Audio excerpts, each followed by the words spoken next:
Vamos a hablar sobre parto humanizado o también llamado parto respetado, y me encuentro con los especialistas en esta materia, con el doctor Ernesto Olcelse, jefe de obstetricia del Hospital Lago Maggiore, y Victoria Pérez, licenciada en Sociología. Bien digo, ¿cómo están? Y muchas gracias por venir.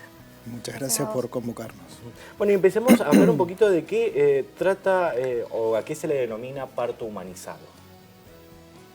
Bueno, en realidad el parto humanizado es a lo que uno quiere llegar en este momento, respaldado por una ley, pero básicamente es tratar de que la paciente en el hospital se sienta prácticamente como en su casa.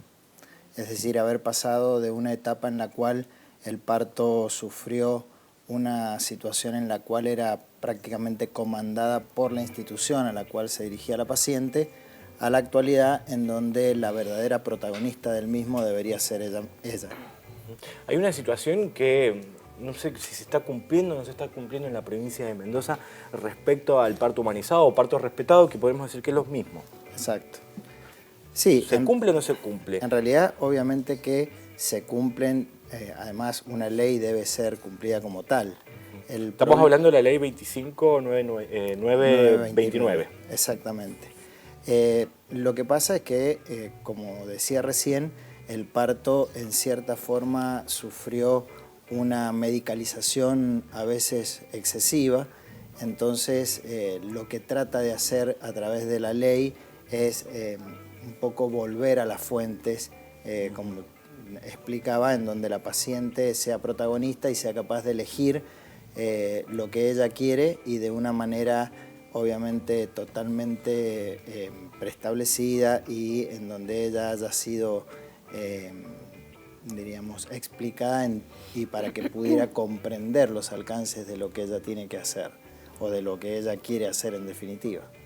Pero eso los médicos lo respetan, porque por ahí me imagino que Lago Maggiore es un polo donde va muchísima, más allá de turistas, mendocinos, mendocinas.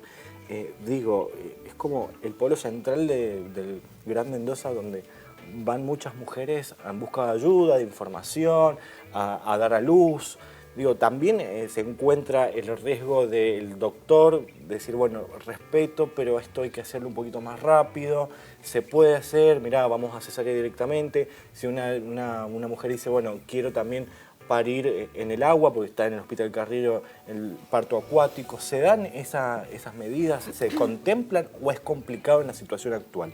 No, obviamente que uno trata de contemplar lo que quiere la paciente, pero desde el punto de vista de edilicio en primera instancia, y además también creo que años en los cuales hemos estado funcionando de una manera en base a normativas que después fueron perdiendo sustento científico probablemente, es difícil cambiar la mentalidad. Y bueno, es lo que nosotros estamos tratando de hacer en este momento. Para que vos entiendas, una de las situaciones que establece la ley o en donde uno trata de luchar es en la realización de la episiotomía, que es el corte que se hace a nivel perineal para favorecer la salida del bebé. Eso era una normativa, no era que no se respetaba la ley ni uno estuviera en contra de las necesidades de la paciente, sino que durante muchos años eso formaba parte de la normativa hospitalaria y después se vio científicamente que no era necesario tenerlo como una normativa general, y eso es lo que se trata de hacer en la actualidad. Lo que también lleva a vencer esos prejuicios que tiene el profesional de la salud cuando va a atender un parto y se ha manejado mucho tiempo con ese tipo de normativas. Victoria, tu trabajo también, más allá de ser licenciada en Sociología, ¿cómo es en el hospital? Mira, justamente nosotros hemos creado ahora el Observatorio de Parto Respetado en el hospital, y en función de esto que te comentaba el doctor, que tiene que ver con poder generar el cambio necesario, ¿sí?, de la implementación de la ley, tiene mucho que ver con cambiar las pautas culturales, digamos, las formas en las que piensa el personal, y el observatorio tiene como una de las funciones poder desarrollar acciones, tareas, construcción de guías de buenas prácticas, capacitaciones con el personal para poder trabajar en esa necesidad de cambio, digamos. Y además poder conocer a través de distintas herramientas, digamos, por ejemplo, una que es entrevista a las mujeres en puerperio, cuál es el estado de situación, digamos, del hospital en función de lo que la ley está diciendo que debería suceder. Entonces, a partir de todos esos datos, de un trabajo en equipo, que es lo que se va a conformar a partir del observatorio, la idea es empezar a, digamos, a ponernos así como a consolidar esto de que queremos que el hospital pueda modificar un paradigma y empezar a transformar la maternidad tradicional, como bien decía el doctor, que estaba situada más que nada en esto del poder del médico como el único que decide y el único protagonista, pasar al paradigma de atención en donde la mujer tiene que ser la protagonista, ¿sí? Y que el personal de la salud tiene que acompañar el proceso. ¿Y qué piden las mamás respecto a esto? Mira, en realidad... ¿Las mamás saben que existe el parto humanizado, el parto respetado, o van directamente a o sea, es un temita porque justamente es una de las violencias, porque yo te quería comentar esto, o sea, en realidad estamos hablando de violencia obstétrica, ¿sí? Cuando la ley de parto respetado no se cumple, hay violencia obstétrica y esa ley está definida en la ley 26485, ¿sí? Con claridad, que dice que tiene que ver con un proceso de deshumanización y de medicalización innecesaria, ¿sí? Cuando eso pasa, hay violencia obstétrica. La violencia obstétrica, en tanto una de las violencias hacia las mujeres, es la más naturalizada en la sociedad, te diría así, una de las más invisibles, una de las que se está hablando cada vez más, pero una de las que menos se ha hablado, ¿sí? Entonces, en general, las mujeres no sabíamos mucho, ¿sí? Que había violencia obstétrica cuando nos ejercían, no sé, había una práctica de rutina que era ponernos el goteo, o hacernos una episiotomía o romper la bolsa sin avisarnos. Eso es violencia obstétrica, ¿sí? O sea, cuando se hace como práctica previamente y sin dar la información necesaria de lo que está pasando. Por un lado, y además hacerla como práctica de rutina, que es como te decía el doctor. Antes se hacía como práctica de rutina. Yo lo hago porque la normativa es que la haga, ¿sí? Ahora, cuando hay una situación de riesgo en el binomio, digamos, de la mamá y el bebé, sí es necesario hacer varias intervenciones, pero cuando no las hay, no debería suceder, ¿sí? Eso es como esto del exceso de medicalización o de intervención. Entonces, la violencia obstétrica, como te decía, es una de las poco conocidas, entonces la verdad que hay que trabajar mucho con las mujeres. Por eso nosotros tenemos un curso en el hospital, que es un curso preparto que se da, en donde hay 4 módulos y es muy necesario que se difunda, sobre todo a la atención primaria. Hay que trabajar mucho con la atención primaria, con los centros de salud. Digamos que las mujeres cuando se van a atender a centros de salud puedan acceder a la información de que no solamente tienen que controlar el peso, el estado de salud del bebé, sino que es necesario que se informen sobre el proceso fisiológico, sobre lo que está pasando en el cuerpo. Digamos que no sé, por tiempo, ha pasado tanto tiempo, digamos, de este sistema patriarcal donde la sabiduría, digamos, respecto a nuestros procesos fue como directamente tomada, digamos, por el saber médico de alguna manera, que ese conocimiento lo hemos perdido. Nosotros tenemos que recuperar ese conocimiento sobre nuestro cuerpo y en la medida que eso vaya sucediendo vamos a poder ser protagonistas, ¿sí? Genial. Y continuamos con el parto humanizado, hablando esto de la violencia que es un poco invisible respecto, ¿no?, a muchas personas, y también pregunto, la situación de parto humanizado, separarlo, que no es lo mismo que tener un parto en la casa, o sea, son cosas totalmente diferentes. Exacto, en realidad no es que sean cosas totalmente diferentes. Porque dice parto humanizado, dicen, bueno, pueden parir en la casa. Lo que no es uno, así. en realidad, que puedan parir en la casa sería o formaría parte del parto humanizado a través de la decisión de esa paciente de no concurrir al hospital, por ejemplo, y llevar adelante un parto desde el punto de vista domiciliario. El problema que se plantea es que muchas veces el parto domiciliario puede transformarse también en una posibilidad de complicación, y creo que todavía en Mendoza no estamos completamente preparados para llevar a cabo ese tipo de prácticas, como sería, por ejemplo, tener una ambulancia en la puerta de la casa en donde la posibilidad de complicación se pueda resolver relativamente rápida. Por eso, diríamos, concepto actual de maternidades seguras y centradas en la familia, que lo que hacen es tratar de juntar lo mejor de cada una de las experiencias. Es decir, por un lado, una maternidad segura que nos brinde toda la posibilidad de resolver cualquier problemática, pero básicamente centrada en la familia, es decir, como si la mamá se sintiera prácticamente en su propia casa. Genial. Enseguida vamos a continuar con más de este tema. Vos quedate del otro lado que enseguida volvemos con más Atardecidos. Y nosotros continuamos con más Atardecidos y lo hemos dejado ahí pendiente en el anterior bloque. Vamos a seguir hablando sobre parto humanizado o parto respetado. Y hablando de esto, tratando de nuevo el tema sobre lo que me mencionabas, Victoria, sobre la violencia que se ejerce a través, ¿no?, de ir a un hospital, una institución, y que no se le dé la información necesaria o lo que está pasando respecto a la hora de parir a una mujer. Sí. O dar a luz. ¿Cómo es esta situación actualmente ahora? ¿Siguen preguntando? ¿Hay mucha más información?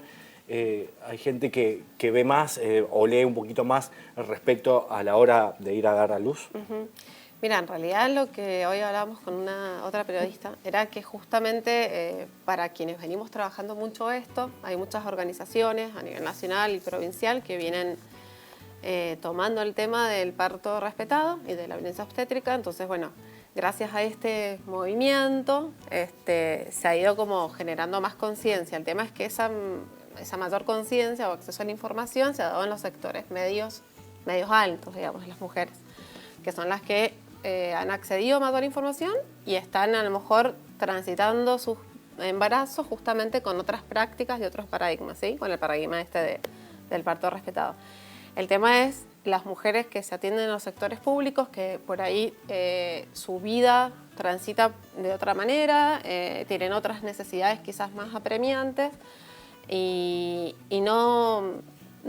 quizás no circulan por espacios donde esta información forma parte, digamos, de la cotidianidad. Entonces, lo que para nosotros es re importante, por eso mismo, como te decía recién, volver a trabajar, o sea, hacer fuerte el trabajo en atención primaria. Cuando las mujeres van a hacerse el control de embarazo, que es lo que se les pide en los hospitales, que puedan acceder a no solamente, digamos, la información que le da el médico o la médica, sino que se les ofrezca espacios como cursos. Nosotros le decimos cursos preparto, pero puede ser cualquier curso. Hay cursos prepartos en el Estado, en el Hospital Laboratorio funciona uno todos los sábados, que es gratuito, digamos. Para que ellas puedan acceder a esta información que es sumamente necesaria, porque es esto que te decía, es volver a esto de poder controlar, digamos, o dejar que nos controlen el cuerpo y poder pasar a tener un protagonismo, pero porque conocemos lo que está pasando, digamos. Difícil es que seamos protagonistas si no sabemos qué está pasando. Doctor, respecto a las consultas que obviamente hacen las mamás sobre el parto humanizado, la otra vez estaba leyendo, hice una nota respecto al parto acuático que también se estaba desarrollando en el Hospital Carrillo.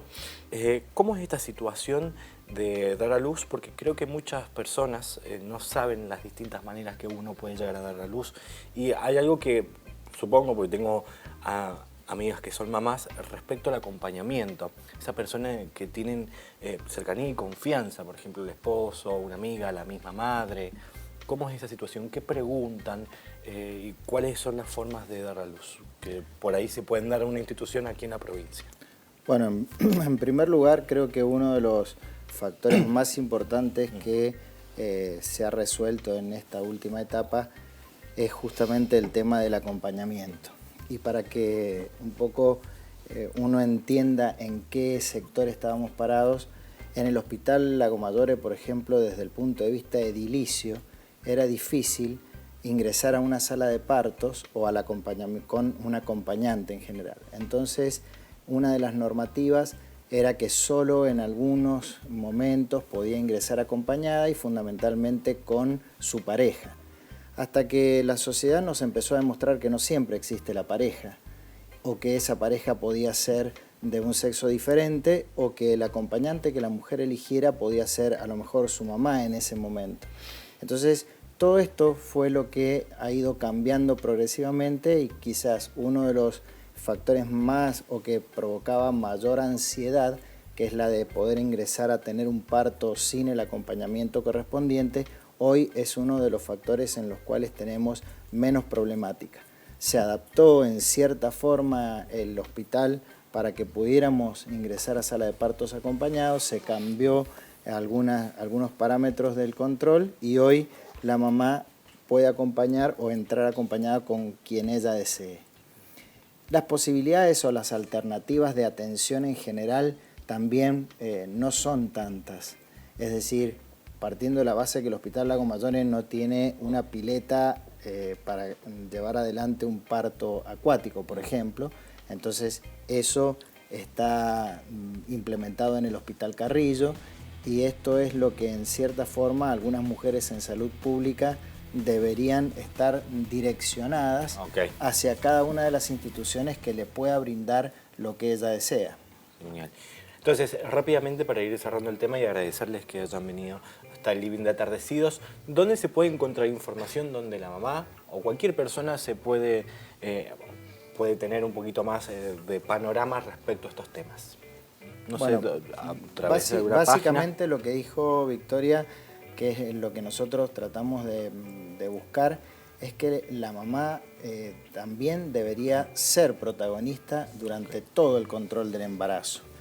Y esto solo se logra cuando esa mamá se acerca a las distintas instituciones públicas que brindan esa información. Por ejemplo, en el Hospital Lago Mayores, un curso de preparación integral para la maternidad, que no es solamente el curso que uno tiene de preparto, donde se le enseña qué tiene que llevar en el bolsito o cómo tiene que respirar, sino que además llega más allá, como por ejemplo un módulo específico en donde se le enseñan los derechos, donde ella puede capacitarse acerca de lo que sea probable pedir en el momento más importante de su vida, creo yo. Entonces, lo que más sirve es el control prenatal, el acercamiento a los centros de salud y la necesidad de saber que cada uno de los hospitales públicos le brinda la misma información a la que puede acceder una mamá con mejor condición socioeconómica. Muchísimas gracias, doctor. Muchísimas gracias, Victoria, por venir.